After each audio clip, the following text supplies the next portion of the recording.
কিন্তু এই যাত্রার শুরু থেকেই ছিল অশনি সংকেত। রুশ নাবিকদের মধ্যে ছড়িয়ে পড়েছিল এক ভিত্তিহীন আতঙ্ক। গুজব রটেছিল যে জাপানিরা উত্তর সাগরে ব্রিটিশদের সহায়তায় টর্পেডো বোট লুকিয়ে রেখেছে। এই ভয় তাদের এমনভাবে গ্রাস করেছিল যে তারা প্রতিটি ছায়াকেই শত্রু ভাবতে শুরু করে। আর এই ভয়ই ডেকে এনেছিল সেই ভয়ঙ্কর রাত। ইংল্যান্ডের উপকূল থেকে প্রায় 100 কিলোমিটার দূরে অবস্থিত এই এলাকাটি ব্রিটিশ জেলেদের জন্য একটি পরিচিত মাছ ধরার জায়গা।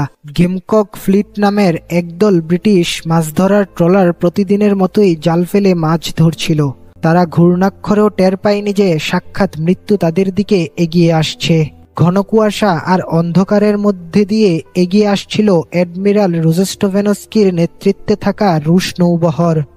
হঠাৎই তাদের সার্চলাইটের আলোয় ভেসে উঠে কয়েকটি নৌকার অবয়ব। আতঙ্কিত এবং অনভিজ্ঞ রুশ নাবিকরা কোনো কিছু না ভেবেই সিদ্ধান্ত নিয়ে ফেলে এগুলোই জাপানি torpedo boat.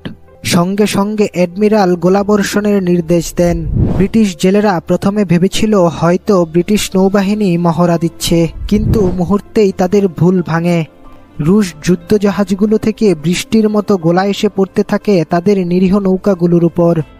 British trawler crane মুহূর্তের মধ্যে ডুবে যায়। নিহত হন জাহাজের ক্যাপ্টেন এবং একজন নাবিক। আরও 6 জন জেলে গুরুতর আহত হন, যাদের মধ্যে একজন পরে মারা যান।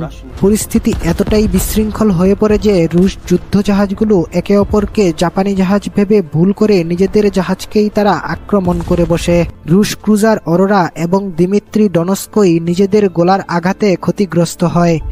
এই আত্মঘাতী হামলায় একজন রুশ পাদ্রী এবং একজন নাবিক নিহত হন। প্রায় 20 মিনিট ধরে এই নারকীয় তাণ্ডব চলার পর অ্যাডমিরাল রোজেস্টোভেনস্কি তার ভুল বুঝতে পারেন এবং গোলাবর্ষণ থামানোর নির্দেশ দেন।